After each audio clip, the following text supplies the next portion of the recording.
여러분, 우리는 종종 이 성경의 인물들에 대해서 이 환상적인 그런 생각을 가지고 그들을 대하는 경우가 종종 있습니다. 얼마나 위대할까?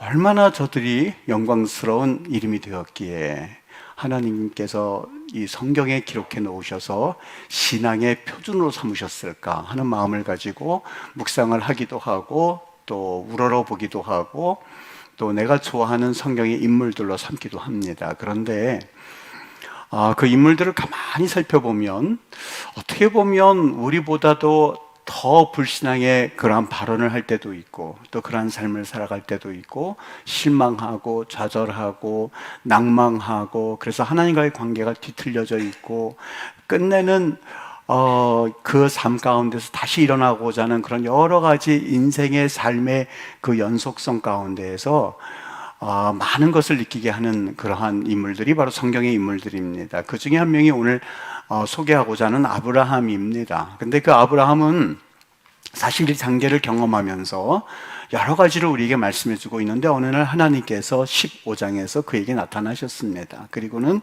그에게 또 자녀에 대한 축복과 또 하나님이 창세기 12장에서 말씀해 주셨던 그 언약의 말씀을 또 한 번 그에게 상기시켜 주시는 장면입니다. 그때에 아브라함이 그 이야기를 듣고서는 오늘 15장 2절 말씀에 이렇게 말하는 것을 볼 수 있습니다. 아브라함이 이르되 주 여호와여 무엇을 내게 주시려 하나이까? 나는 자식이 없사오니 나의 상속자는 이 다메섹 엘리에셀입니다 라고 말합니다.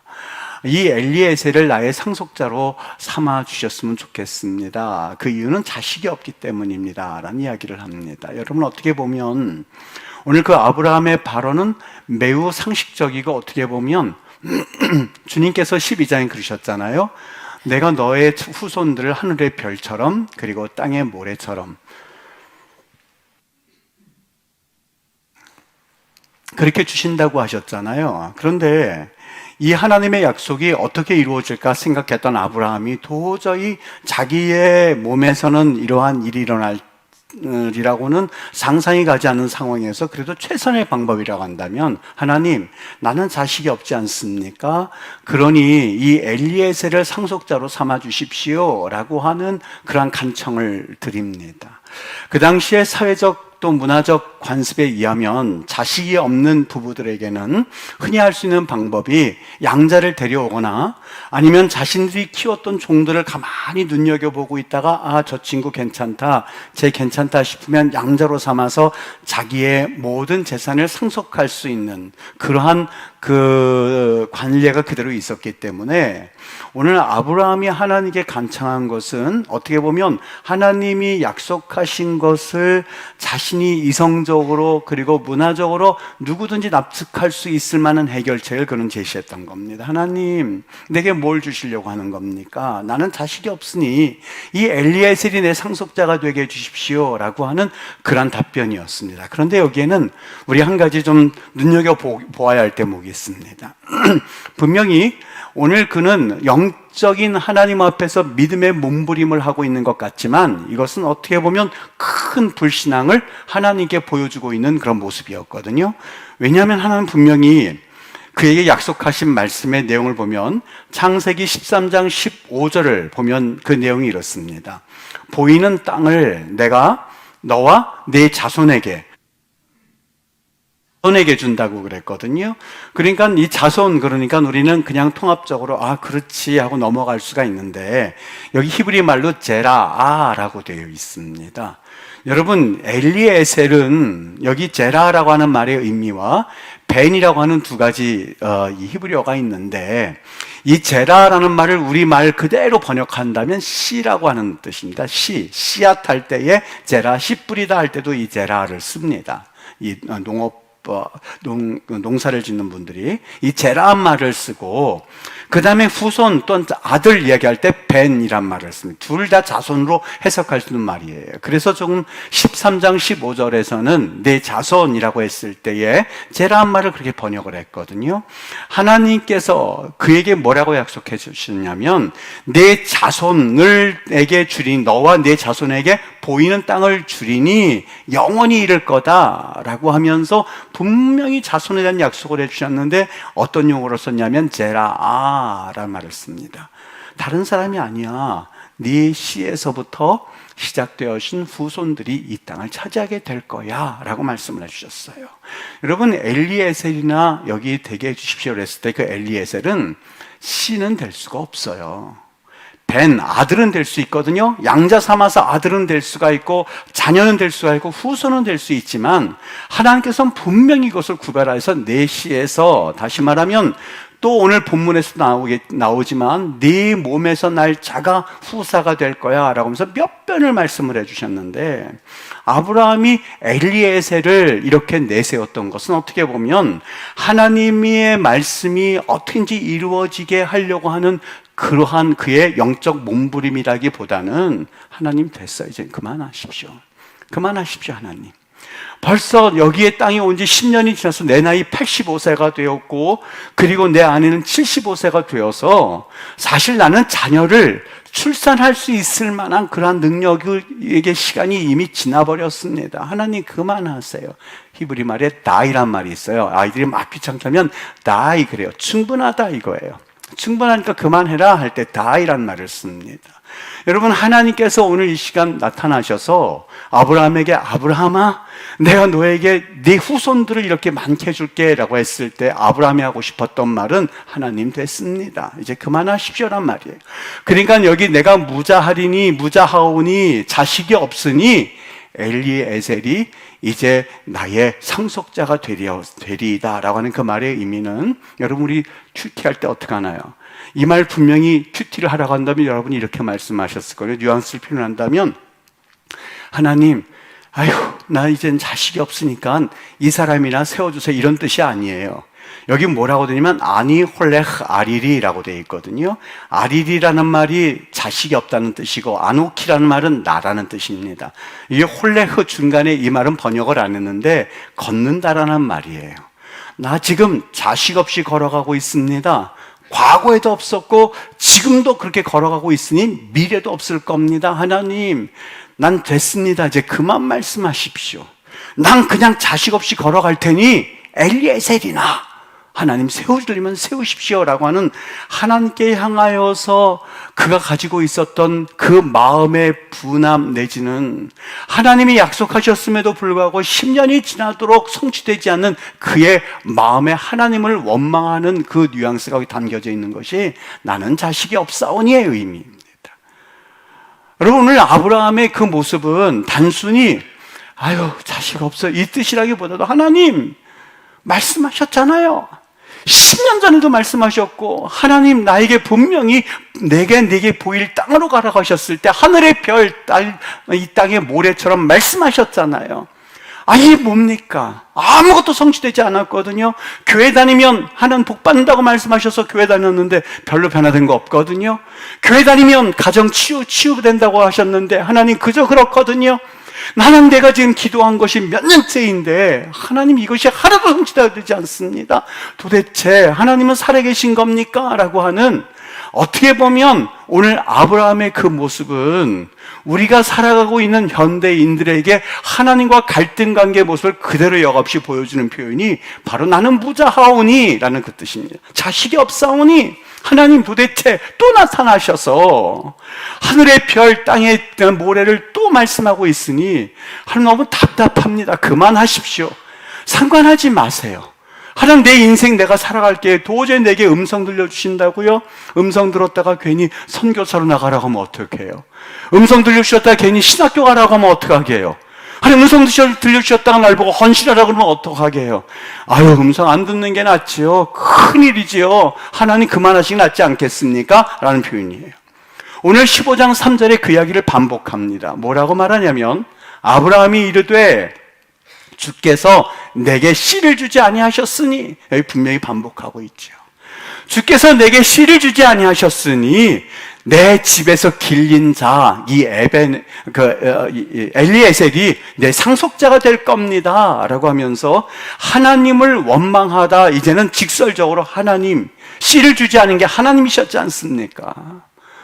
하나님, 이제는 내 상속자는 엘리에셀이 될 겁니다 라고 하면서 노골적으로 하나님 앞에 원망과 하나님, 내 인생에 더 이상 터치하지 않으셨으면 좋겠습니다.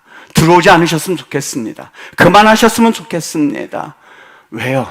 더 이상 자기의 몸의 형편과 그리고 환경 가운데서 하나님의 약속이 성취될 것이라고 하는 전혀 기대할 수 없었기 때문에 그래요. 나중에는 그의 하나님의 말씀이 이런 뜻이 있는가 싶어서 심지어는 자기 아내 사라의 여종이었던 하갈에게 들어가서 이스마엘이라는 아들을 낳지 않습니까?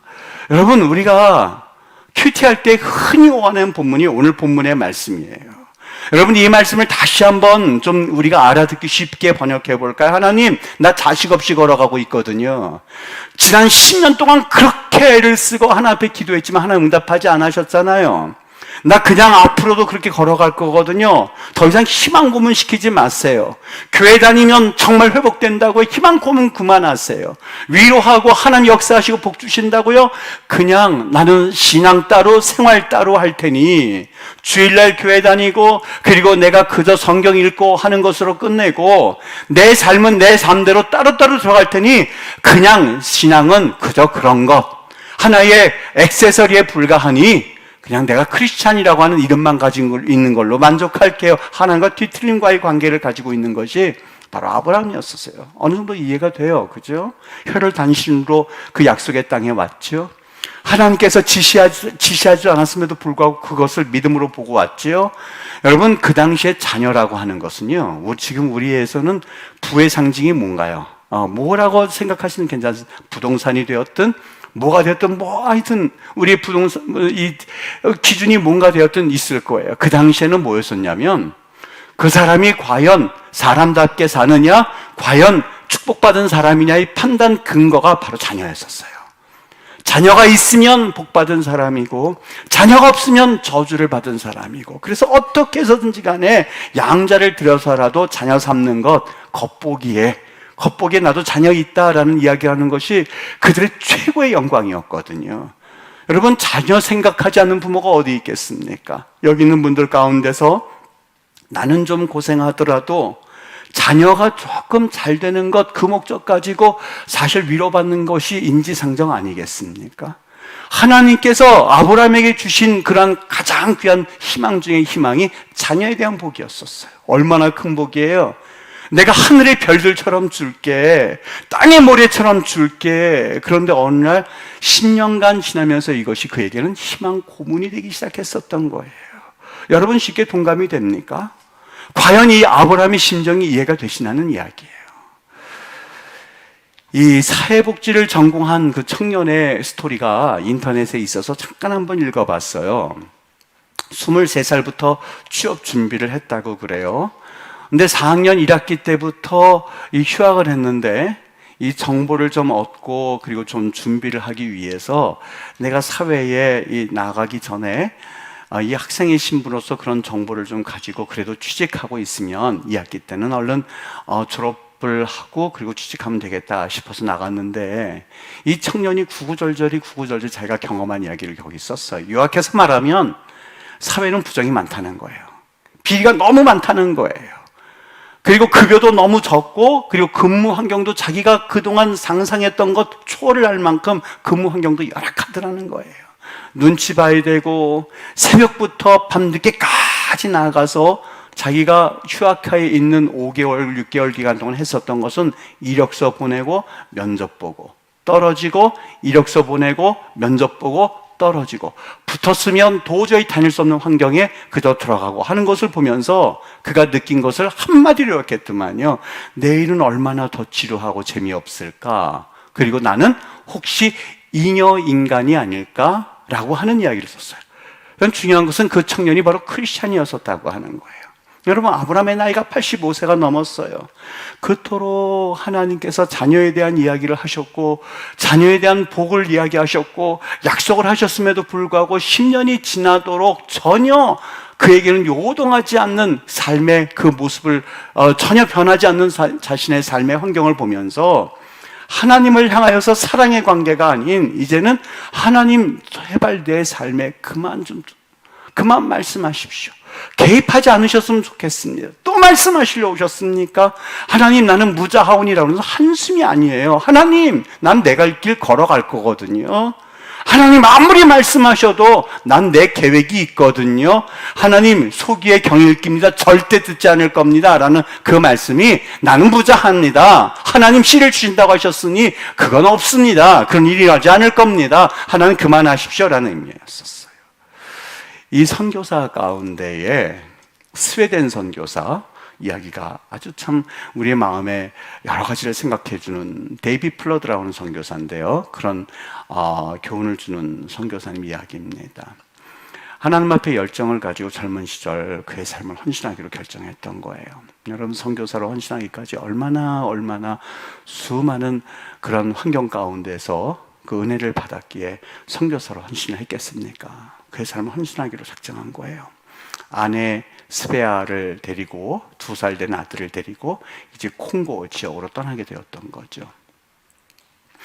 그 콩고 지역에 있는 원주민들이 그 데이비드 플러드 선교사를 받아들이고 그리고 선교가 시작되었더라면 그런 고민은 없을 텐데 전혀 받아들이지 않더랍니다. 오직 복음만을 위해서 모든 걸 다 포기하고 아들 한 명 2살짜리를 데리고 이 스베아 자기 아내와 함께 갔는데 뭐 잠잘 자리 하나 내어주지 않는 거예요. 할 길이 없으니까 이 정글에 그가 이 초막을 짓고 오두막을 짓고 이 외롭지만 거기에서 살기 시작됐던 거예요.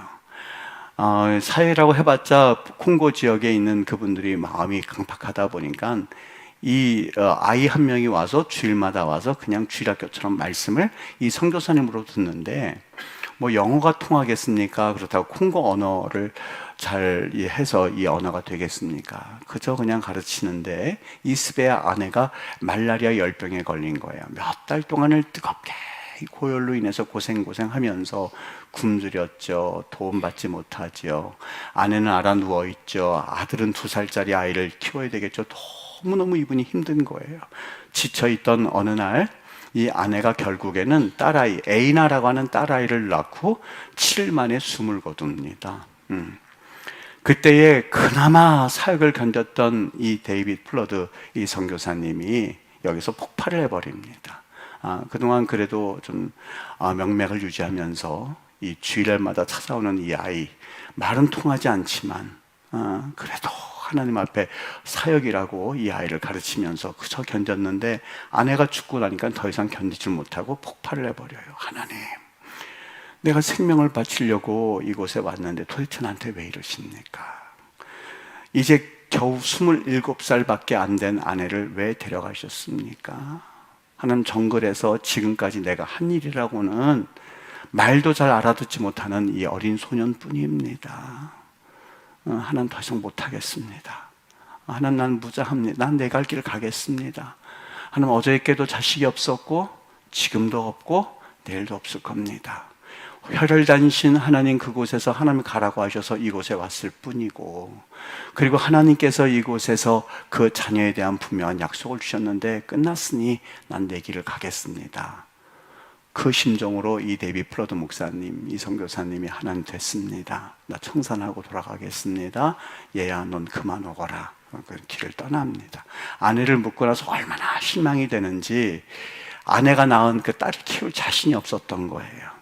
현지 선교본부에 맡기는데 그래도 그 선교본부가 그래도 체계적으로 돼 있었던 터라 이 딸을 맡기니까 그 심정을 듣고서는 이 아이를 가져다 키웁니다. 아들만 데리고 고국으로 돌아와요. 여러분, 어떻습니까? 누가 이 데이비드 플러드 선교사님에게 돌을 던지면서 당신 사역을 왜 그렇게 합니까? 어떻게 딸을 거기에 내버려 두고 올 수 있습니까? 라고 돌을 던질 분이 있겠습니까?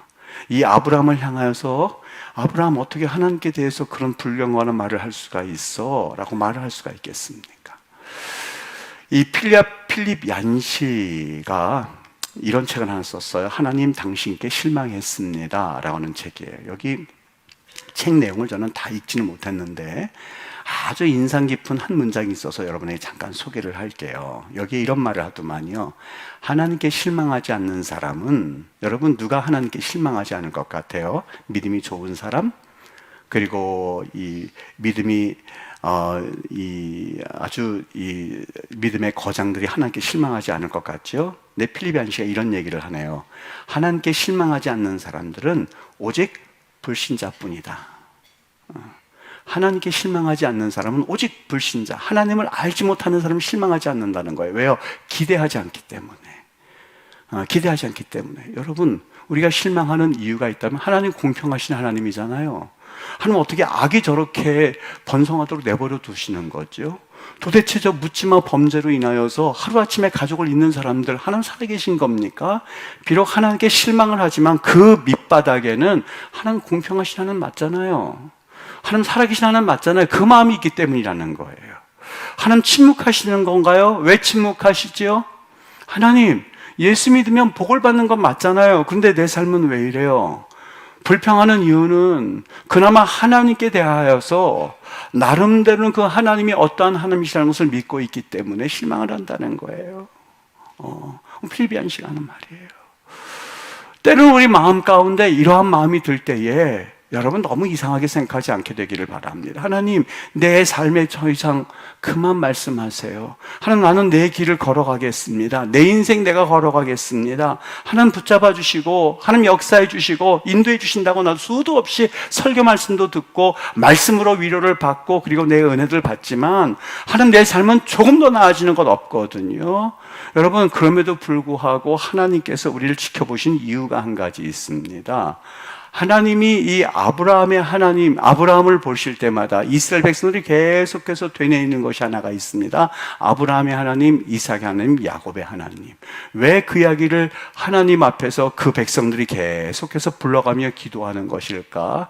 하나님이요, 아브라함에게 인내하셨던 이유가 바로 12장 2절과 3절의 내용입니다. 어떤 내용이냐면 이렇게 말합니다. 아브라함아, 내가 너로 큰 민족을 이루고 내게 복을 주어서 내 이름을 창대하게 하리니 너는 복이 될지라. 이 말씀이에요. 아브라함아, 내가 너로 큰 민족을 이룰 거야. 너 지금 아프지? 너 지금 홀로 간다고 나에게 그렇게 이야기를 하지? 그러나 나는 너를 향하여서 큰 뜻이 하나 있거든. 내가 너로 큰 민족을 이룰 거야. 내게 복을 줄 거야. 네 이름을 창대케 할 거야. 땅의 모든 족속이 너로 말미암아 복을 얻을 거야 라고는 약속의 말씀이었었어요. 이스라엘 백성들이 왜 기도할 때마다 아브라함의 하나님이라고 이야기하는지 조금 이해가 되실런지요? 그들은 혈통을 참으로 중요시합니다. 무엇 때문에? 우리 조상 아브라함이 어떻게 해서 우리를 이 복의 근원이 되도록 그런 은혜를 얻게 되었는데, 자식이 없는 그런 여러 가지 상황 가운데서 어떻게 해서든지 간에 그 고통 가운데서 하나님의 은혜를 받아서 우리에게 이러한 복을 얻게끔 하였는데 라고 하는 자부심이 있기에, 사실 아브라함의 하나님이라고 하는 그 이야기는 우리 모두 아브라함의 자녀들이야, 우리 모두는 하나님 앞에서 복을 보던 족속이야 라고 하는 그런 나름대로 자부심이 있기에 그들은 삶의 어려운 여정이 있을 때마다 아브라함의 하나님, 이삭의 하나님, 야곱의 하나님을 부를 때에 하나님께 은혜를 입는 그러한 은혜를 가지고 그들이 걸어갈 수 있었던 거죠. 데이비 플러도 여러분 어떻게 되었는지 조금 한번 들어보시겠어요? 73살이 되었을 때 그가 질병이 있었답니다. 막 이제 숨을 헐떡거리면서 마지막 거친 숨을 몰아쉴 때에 선교부에서 그가 남겨뒀던 딸에게 연락을 합니다. 딸이 아버지를 만나러 옵니다.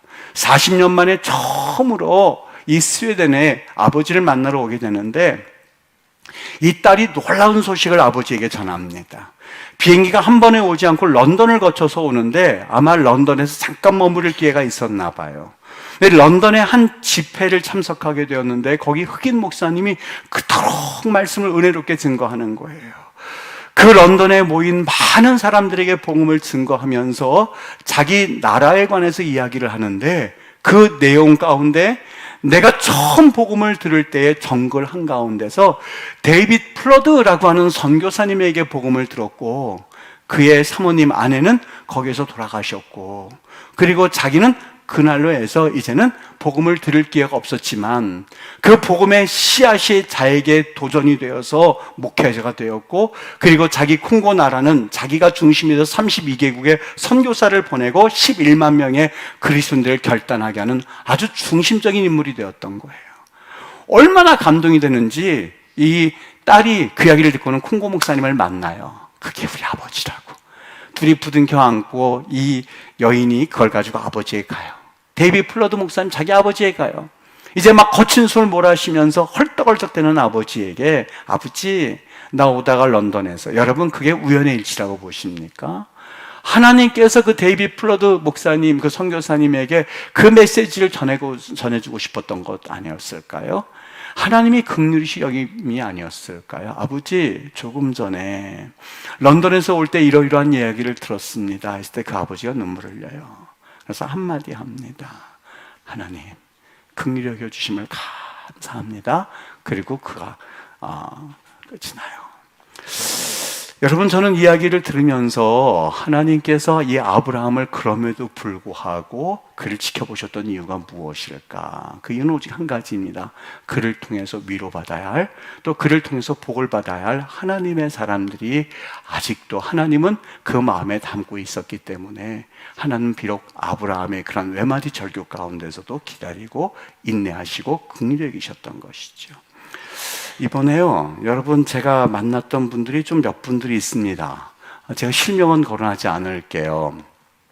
우리 인터넷 방송이기 때문에 실명 거론하지 않을 텐데, 어느 사모님이 눈물을 흘리면서 오시는 거예요. 목사님들도, 선교사님들도 계셨고 평신도 가정도 꽤 있었는데, 그분이 한마디가 그거였었어요. 사실 이 집회가 본인에게는 마지막 집회였었대요. 무슨 얘기입니까? 했더니 사역을 그만하시려고 그랬대. 영국에서 오신 분들이에요. 사역을 그만둬야 할 편이었다는 거예요. 너무너무 힘이 들어서 이젠 여기까지 이 집회를 끝으로 자기 사역을 그만두겠다는 거예요. 근데 얼마나 마음이 되는지. 그러면서 계속 이야기를 이어가시는데, 목사님, 설교를, 저희가 이번 집회를 끝으로 이제는 그만하겠다고 하고, 그리고 그 집회에 참석을 하셨대요. 근데 하나님 분명히 음성을 설교 가운데 들으신 거예요. 목사님, 제가 생명이 다하는 날까지 그냥 남겠습니다. 우리 김 선교사님, 목사님이시죠? 공부하시면서 자녀가 자매 아이가, 예쁜 자매 아이가 뛰놀고 있더라고요. 목사님, 제 딸입니다. 근데 이번에 좀 머리가 아프다고 그래서 왜 그렇게 아픈가 아스피린만 먹이고 그랬다가, 근데 좀 이상해서 병원을 갔어요. 그랬더니 병원에서 뇌종양 의심 증세가 있다고, 지난주에 그러니까 검진을 받고, 그리고 이 톡이 왔는데 다음 주에 결과가 나온답니다. 두 부부 다 제가 가르쳤던, 저한테 강의를 들으셨던 분이래요. 그러면서 그 집을, 다른 데를 가다 거기를 집을 잠깐 이렇게 비춰서 돌려서 그분을 태우고 잠깐 돌아가는데, 그 가정이 이 기숙사인데 너무 허술한 곳에서 너무너무 힘들게 사시는 거 보면서 참 마음이 안 좋았습니다. 그러면서 자녀를 위해서 목사님 기도해 주세요 하겠다고. 어느 목사님과 사모님이, 그분도 역시 한국에서 저하고 인연이 있었던 분이시더만요. 전 기억이 잘 안 나는데, 어렴풋하게 기억이 안 나는, 날 것 같기도 하는데, 두 분 다 공부하시는 분이래요. 여러분께는 제가 한 번도 그 말씀을 드린 적이 없는데, 제가 그곳에 설교를 하면서 저도 모르게 과거에 했었던 여러 가지 그 힘들었던 일들이 생각이 나더만요. 그래서 제가 이걸 직접 보여줘서, 여러분, 제가 이렇게 설교를 하고 있지만 제가 입술을 벌려서 이것만 뽑으면 이쪽이 이가 없습니다. 사실 틀니를 가지고 있어요. 이거 빼면 말이 잘 안 나와요. 그래서 이거를 빼면서 나도 모르게 그 이야기를 쭉 했었어요. 우리끼리는 그런 표현을 써요. 똥통에 빠졌다는 표현을 썼거든요. 안 하자니 지금까지 투자한 시간들이 아깝고, 계속하자니 너무 힘들고 죽을 것 같아서 나는 거기를 빠져나오면서 난 절대로 이곳에 다시 안 와.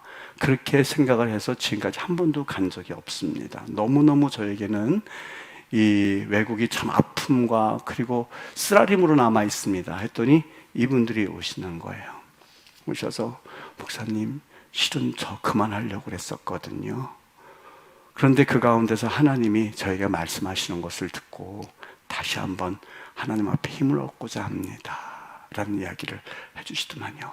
20년 넘게 이민 목회를 해오신 분인데, 양육을 하고 그리고 키워서 어느 정도 교회에 헌신하게 하려 한다면 다 돌아간다는 거예요. 공부를 마치고 돌아가고 없고 하는 것을 보면서 이제는 더 이상 힘이 없던 목사님들이 다시 힘을 얻고 세워지겠다는 이야기를 들으면서 참 하나님 앞에 여러 가지 생각을 해보았습니다. 여러분, 왜 그런 이야기가 필요했을까? 길을 가다 보니까 3명의 자매가 있는데요. 3명의 자매가 음식점 앞에서 이 굴을 이렇게 이 2개를 올려놨더만요. 굴 하나, 생굴이 물어보니까 4.5유로예요. 한 8,000원, 7,000원, 8,000원 정도 돼요. 2개를 놓고 3명의 자매가 그걸 나눠 먹으려고 서 있더만요. 그래서 제가 물어봤어요. 당신들 어느 나라에서 왔어요? 그랬더니 우크라이나에서 왔대요. 자매 3명의 자매가. 제 딸과 나이가 거의 비슷비슷하더만요. 보니까. 그래서 아이들 생각이 나서 그러냐고. 근데 어떻게 여기서 왔냐고. 그랬더니 말을 여러 가지 해주는데 아마 생각엔 너무너무 그 자리에 있기 힘드니까 다시는 돌아가긴 돌아가야 되는데 돈도 없고 하니까 그걸 그렇게 2개를 사놓고 3명이 먹으려고 하고 있는 거예요.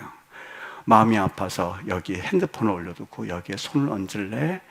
나 목사인데 기도해 줄게. 그래서 손을 3명이 얹었어요. 얹는데 한 사모님 옆에서 그걸 동영상을 찍었다네. 처음에는 2명의 아이들이 막 깔깔깔대면서 재미있으니까 이게 무슨 장난이 하는 식으로 손을 얹었어요. 3명도 얹었어요. 막 기도를 하고 있는데 갑자기 한 명 아이가 여기서 와장창 터진 거예요. 펑펑펑펑 대고 우는 거예요. 그랬더니 이 2명의 자녀도 같이 따라오는 거예요. 웃고는 있었지만 그 마음에 너무 아픔이 있었던 거예요. 힘듦이 있었던 거예요. 그 누군가 자기의 민족과 국가를 위해서 기도해 주니까 이 자매가 터진 거예요, 3명이. 터진 거예요. 가만히 생각해 봤어요. 내가 왜 그렇게 기도해 주기를 원했나?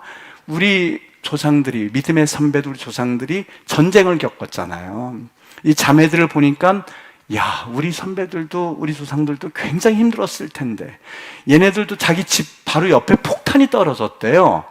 그러니까 순간 마음에 얘네들 지금 이렇게 보고 있지만 또 언젠가는 또 못 보게 될지도 모르겠네.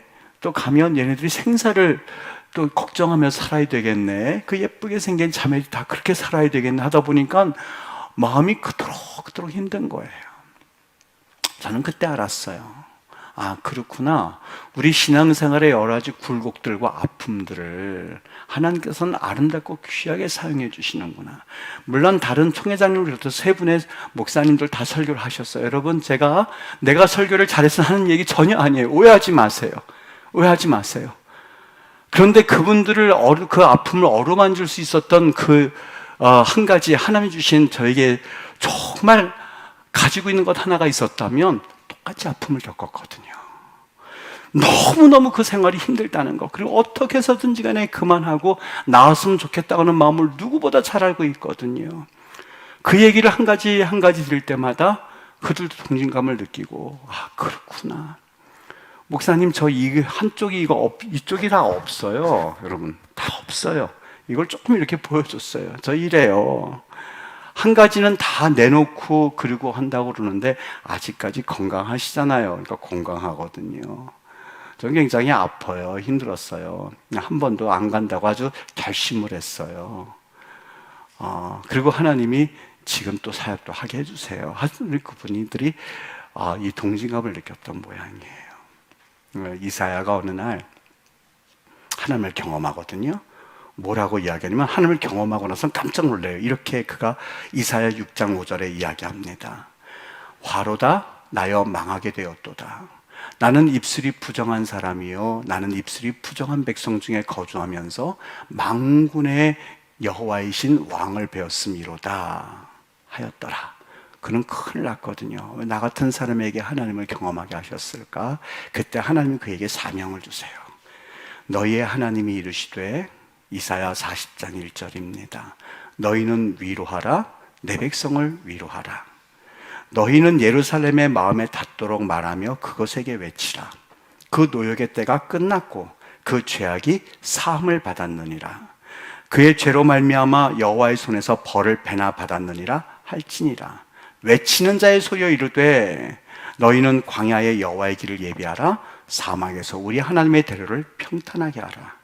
골짜기마다 도두어지며 산마다 언덕마다 낮아지며 고르지 아니한 곳이 평탄하게 되며 험한 곳이 평지가 될 것이요. 이 말씀을 전하라는 거예요. 여호와의 영광이 나타나고 모든 육체가 그것을 함께 보리라. 그러니 너희들 지금 포로 생활 가운데 힘들어 있는 이스라엘 백성들이요, 염려하지 말아라. 위로를 받아라. 곧 언덕은 낮아지게 될 것이고 평탄한 곳은, 험한 곳은 평지가 될 것이니 내 백성 가서 위로하라, 위로하라. 지금 죽을 두려움에 떨고 있는 이사에게 주셨던 하나님의 음성이었었어요. 사랑하는 여러분, 여러분들에게 하나님께서 사명을 주셨는데 그것은 하나님께 주신 은혜를 가지고 사람들을 위로하고 세워주고, 그리고 평지마다, 돋은 곳마다 낮아지게 하는 하나님 앞에서 그런 귀한 사명을 가지고 이 땅에 하나님 보내셨던 것을 정말 믿으십니까? 하나님, 나 정말 그만하세요 라고 하는 것을 가지고 여러분 언제까지 하나님과의 그 관계가 뒤틀리는 상태로 하나님과 반목하며 사시겠습니까? 하나님이 나를 통하여서 위로하실 백성이 있고, 나를 통해서 해야 하실 일들이 있고, 나를 통해서 세워야 할 하나님의 거룩한 백성들이 있는데 불구하고 그저 하나님, 나에게 자식을 주지 않으셨는데 난 이대로 걸어가겠습니다 하면서 하나님과 반목하면서 살아가시겠습니까? 하나님이 우리를 긍휼히 여기시는 이유는 그것마저도 사용하셔서 하나님이 축복하셔야 할 대상이 있고 하나님이 만드셔야 할 자신들의 백성이 있다는 것을 믿는다면 여러분, 이제라도 우리 하나님을 바라보며 하나님께 받은 그 사명을 향하여서 한 걸음 한 걸음 나아가실 수 있어야 될 줄 믿습니다. 우리 임마누엘 교회 귀한 성도들이 주님께 받은 이 사명을 감당하지 못한다면 하나님이 언제까지 우리를 긍휼히 여기신다고 하는 보장은 글쎄 아무도 모르지 않을까요? 하나님이 우리에게 주신 음성을 여러분 귀를 열고 들어보실 수 있게 되기를 주의 이름으로 축복합니다. 우리 하나님은 우리를 통해서 위로받을 사람이 너무나 아직도 너무너무 많아요. 내가 가장 어렵다고? 아니요, 그렇지 않아요. 하나님은 아직도 계획을 가지고 계세요. 우리를 통해서 이루실 일들을 우리가 보기를 원하세요. 그리고 소리를 내기를 원하세요. 하나님께서 붙잡으셔서 하나님 백성을 다시 한번 찾으실 그날까지 우리를 하나님이 보내실 때에 하나님, 제가 가겠습니다 라고 응답하고 그 하나님 앞에 순종의 길을 걸어가는 그런 거룩한 백성들이 되셔야 할 줄 믿습니다. 죄 은혜 가운데에 이런 귀한 또 영광스러운 일에 여러분들이 동참하여서 하나님의 나라와 그 일을 위해서 귀하게 쓰임받는 믿음의 성도들 되시기를 예수님의 이름으로 축원합니다. 기도할게요.